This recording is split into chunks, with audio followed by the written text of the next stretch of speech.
রাতের সংবাদে আপনাকে স্বাগতম। প্রথমে জানিয়ে দিচ্ছি সংবাদ শিরোনাম। যুক্তরাষ্ট্রের ইতিহাসে দীর্ঘ শাটডাউন শেষ হলো। বুধবার ওভাল অফিসে মার্কিন প্রেসিডেন্ট ডোনাল্ড ট্রাম্পের শোয়ের মধ্য দিয়ে ৪৩ দিনের অচলাবস্থা কাটল দেশটিতে। এর আগে মার্কিন প্রতিনিধি পরিষদে পাশ হয় ব্যয় সংক্রান্ত বিলটি। রিপাবলিকানদের পাশাপাশি ৬ ডেমোক্রেটও বিলে সমর্থন দেন। নয়াদিল্লিতে গাড়ি বিস্ফোরণের ঘটনাকে আনুষ্ঠানিকভাবে সন্ত্রাসী হামলা হিসেবে ঘোষণা দিয়েছে ভারত সরকার। বুধবার মন্ত্রিসভার বৈঠকে এই প্রস্তাব গৃহীত হয়। জড়িতদের ধরতে সর্বোচ্চ অগ্রাধিকার দিয়ে তদন্তের নির্দেশ দিয়েছেন প্রধানমন্ত্রী নরেন্দ্র মোদী। ভারত জুড়ে সতর্কতার মধ্যে এয়ার ইন্ডিয়ার একটি ফ্লাইটে বোমা হামলার হুমকি দেওয়া হয়েছে। অন্যদিকে পাকিস্তানের রাজধানী ইসলামাবাদে আদালতের সামনে আত্মঘাতী হামলার ঘটনায় এক মোটরসাইকেল চালককে গ্রেফতার করেছে পুলিশ। ওই যুদ্ধবিরতির তোয়াক্কা না করে গাজা উপত্যকায় প্রতিদিনই হামলা চালাচ্ছে দখলদার বাহিনী। বুধবার খান ইউনিসের কাছে ইসরায়েলি হামলায় প্রাণ গেছে আরও এক ফিলিস্তিনির।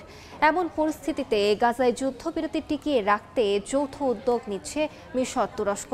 দ্বিতীয় পর্যায়ের চুক্তি বাস্তবায়ন এবং আন্তর্জাতিক শান্তিরক্ষী বাহিনী পাঠানোর বিষয়ে আলোচনা করছে দুই দেশ। এদিকে চলমান দুর্নীতি মামলায় ইসরায়েলের প্রধানমন্ত্রী বেনিয়ামিন নেতানিয়াহুর পূর্ণ ক্ষমা চেয়ে দেশটির প্রেসিডেন্টকে একটি চিঠি পাঠিয়েছেন মার্কিন প্রেসিডেন্ট ডোনাল্ড ট্রাম্প। কিয়েভে কয়েক দফায় ড্রোন হামলা চালিয়েছে রাশিয়া। বিস্ফোরণে একাধিক ভবন ক্ষতিগ্রস্ত হয়েছে। এবার শুনবেন বিস্তারিত।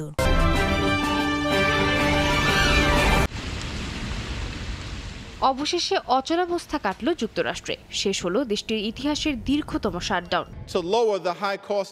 স্থানীয় সময় বুধবার রাতে প্রতিনিধি পরিষদে 222-209 ভোটে শাটডাউন শেষ করতে বিল পাশ হয়। এর মধ্যে রিপাবলিকানদের পাশাপাশি 6 ডেমোক্রেটও সমর্থন দেন।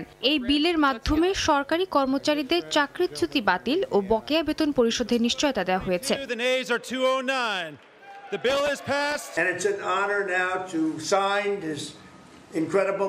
প্রতিনিধি পরিষদে পাশের পর বিলটি যায় প্রেসিডেন্ট ডোনাল্ড ট্রাম্পের কাছে। তাই সই করার মধ্য দিয়ে আনুষ্ঠানিকভাবে শেষ হয় যুক্তরাষ্ট্রের দীর্ঘতম সরকারি অচলাবস্থা। তবে আলোচিত স্বাস্থ্য বীমা ভর্তুকি ইস্যুর ভবিষ্যৎ এখনও অনিশ্চিত। ডেমোক্রেটদের মূল দাবি ছিল অ্যাফোর্ডেবল কেয়ার অ্যাক্টের অধীনে ভর্তুকির মেয়াদ বাড়ানো, যা এই চুক্তিতে সরাসরি অন্তর্ভুক্ত করা হয়নি। পরিবর্তে ডিসেম্বরের দ্বিতীয় সপ্তাহে আলাদা ভোটের মাধ্যমে এ বিষয়ে সিদ্ধান্ত নেওয়ার কথা বলা হয়েছে। দীর্ঘদিনের এই অচলাবস্থার কারণে যুক্তরাষ্ট্র জুড়ে জনজীবন বিপর্যস্ত হয়ে পড়েছে। প্রায় 14 লাখ সরকারি কর্মচারী বেতন ছাড়া কাজ করছেন অথবা ছুটিতে আছেন। খাদ্য সহায়তা কার্যক্রম স্থবির হয়ে গেছে। মারাত্মক বিঘ্ন দেখা দিয়েছে বিমান চলাচলে।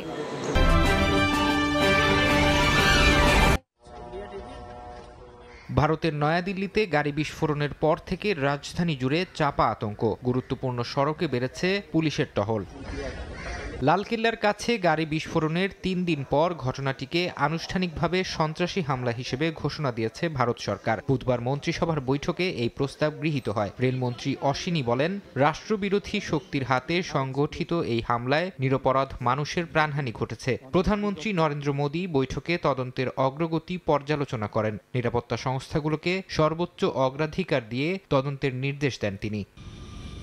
দিল্লিতে বিস্ফোরণের পর ভারত জুড়ে উচ্চ সতর্কতার মধ্যেই মুম্বাই থেকে বারাণসীগামী এয়ার ইন্ডিয়া এক্সপ্রেস ফ্লাইটে বোমা হামলার হুমকি দেওয়া হয়েছে। পরে বিমানটি জরুরি অবতরণ করে বারাণসী বিমানবন্দরে। নিরাপদে সরিয়ে নেওয়া হয় 176 যাত্রীকে।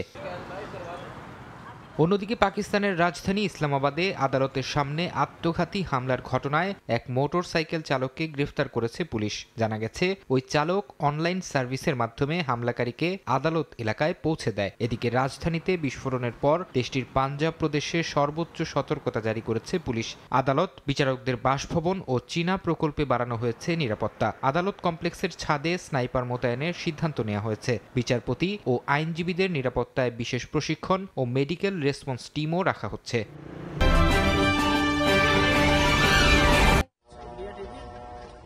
ভারতের নয়াদিল্লিতে গাড়ি বিস্ফোরণের পর থেকে রাজধানী জুড়ে চাপা আতঙ্ক। গুরুত্বপূর্ণ সড়কে বেড়েছে পুলিশের টহল।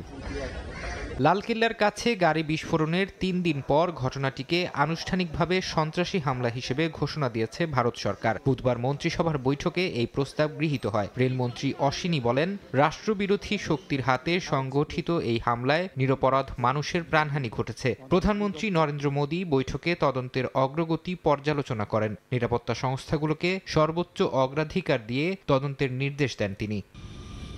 দিল্লিতে বিস্ফোরণের পর ভারত জুড়ে উচ্চ সতর্কতার মধ্যেই মুম্বাই থেকে বারাণসীগামী এয়ার ইন্ডিয়া এক্সপ্রেস ফ্লাইটে বোমা হামলার হুমকি দেওয়া হয়েছে। পরে বিমানটি জরুরি অবতরণ করে বারাণসী বিমানবন্দরে। নিরাপদে সরিয়ে নেওয়া হয় 176 যাত্রীকে।